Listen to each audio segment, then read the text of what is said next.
All right, let's jump right in. This story, it's the ultimate underdog story, right? You've got this massive, terrifying army going up against, well, a single family. But here's the thing. The real battle isn't about swords and shields, not even close. It's all about what happens when pure, raw human fear goes head-to-head with an unseen divine power. So, where does it all kick off? It starts with this one question, from a king named Jashub. Now, you got to picture this guy. He's old, he's proud, he's got a bit of a temper. And he hears this absolutely insane rumor that just 2 of Jacob's sons managed to wipe an entire city off the map. I mean, come on, he just can't wrap his head around it. And that disbelief, that's the tiny spark that's about to ignite a massive war. Which brings us right into our first act, a king's pride. See, for Jashub, this isn't just a weird story he can't believe. He's actually offended by it.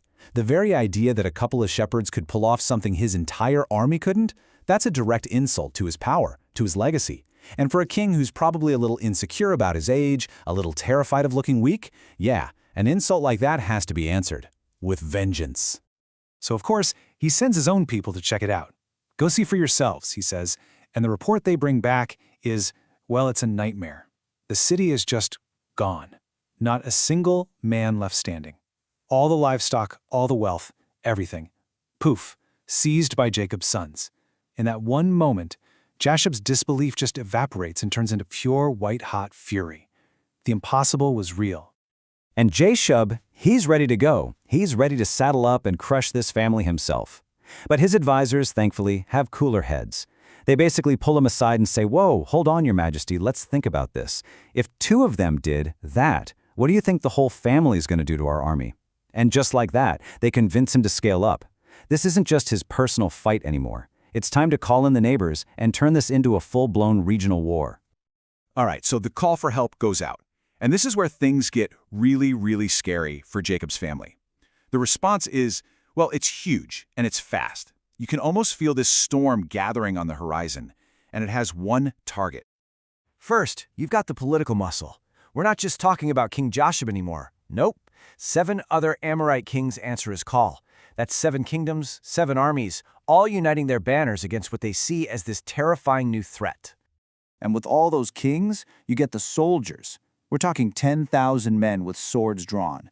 An army so vast it's described as being like the sand on the seashore. I mean, think about that. This is the kind of force you use to take down entire nations, and it's all being aimed at one family of shepherds. The situation it's beyond bleak. It looks completely hopeless. And this just lays it all out, doesn't it? The sheer imbalance is staggering. On one side, you have this massive alliance, 7 kings, 10,000 swords. And on the other side, the house of Jacob. One family, 112 men all in. This isn't just David and Goliath. It's like David facing an entire army of Goliaths. So, when Jacob gets the news about this mega army, his reaction is exactly what ours would be. He's terrified, absolutely deeply distressed. This is the patriarch, the man of faith, and he is just swamped by fear. You know, that peace he worked so hard to build for his family, it's just been shattered, and it's all because of what his own sons did. But right here, at the moment when fear is about to completely take over, the entire story just pivots. And the turning point, the thing that changes everything, it doesn't come from some grizzled warrior or a wise old leader. No, it comes from a kid. So Jacob goes to his sons, Simeon and Levi, the ones who started all this, and you can just hear the panic and the heartbreak in his voice.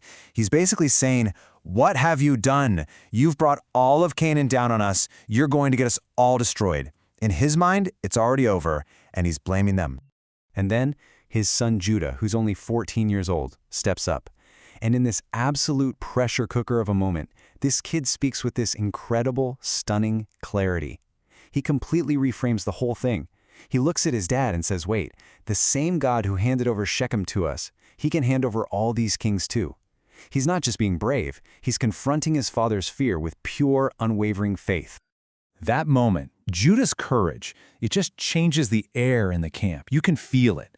So yeah, the family starts preparing for war. They grab their weapons, but they get it now. They understand that swords and shields aren't going to be enough to win this. The real weapons are about to be drawn, and you can't forge them out of metal. And just to make sure nobody's getting too comfortable, a scout comes running back from a nearby mountain. And this guy is pale, he's shaken. His report just confirms everything they were afraid of. The armies, he says, are like the sand on the seashore. So the physical threat, it is still very, very real and is still overwhelming. So what do? They launch this incredible three-front defense. Think about it. On front number 1, you've got the sons, led by Judah, arming themselves for the physical fight. On front number 2, you have their father, Jacob, literally walking right behind them, praying, petitioning God with every single step. And then, front number 3, miles away in Hebron, you have their grandfather Isaac, old, blind, interceding for their safety. It's this beautiful, powerful strategy that's happening on earth and in heaven at the same time. Okay, now let's flip the script. Let's leave Jacob's camp and go over to the enemy, because this is where the story gets really interesting. The battle that's about to decide everything, it's not going to be fought with swords in some dusty valley. No, it's going to be fought inside a war tent. And the weapon of choice, it's history. And this right here, this is the moment that unseen power steps in. Those prayers from Jacob and Isaac, they were heard. And now God begins to make a move. So the Amorite kings are all gathered together, planning their big attack. And their own advisors start to talk. But they're not talking strategy. They're not talking about troop formations. They start telling stories, a terrifying history of the God these Hebrews worship. They start listing off these miracles, one after the other.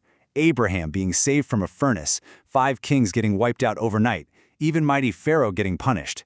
And with every story, you can just imagine the dread in that tent getting thicker and thicker. Finally, they get to this one chilling conclusion. They realize they're not just about to fight 112 guys. Their real opponent is the God who has been looking after this family for generations. And that is a fight they have absolutely no chance of winning. And that fear just rips through the council like a wildfire. And that brings us to the end of the story, and it's this quiet, powerful resolution. There's no big, epic clash, no sword swinging, no heroic last stand. What there is a total victory, one without a single fight. I mean, just try to picture it. It's nighttime. Jacob's sons and their men are standing there in formation, weapons in hand, waiting under the stars. They can see the thousands of enemy campfires twinkling across the valley, and they just wait, tense, ready for the attack they know is coming. And the attack never comes. That's it. Nothing happens. That massive army, the one that was supposed to wipe them out, it's paralyzed by its own fear. They just pack up their camp and retreat. The whole threat just dissolves into the darkness. So Jacob's sons head home. But they're not cheering. They're not celebrating like victors. They're quiet. They're in awe. Because they know they didn't win this battle. They were given the victory. They just stood by and witnessed a war being fought and won in a realm they couldn't even see. And it really makes you wonder, doesn't it? What are the unseen battles being fought on our behalf? And maybe the greatest victory of all is the fight you never even knew you were in.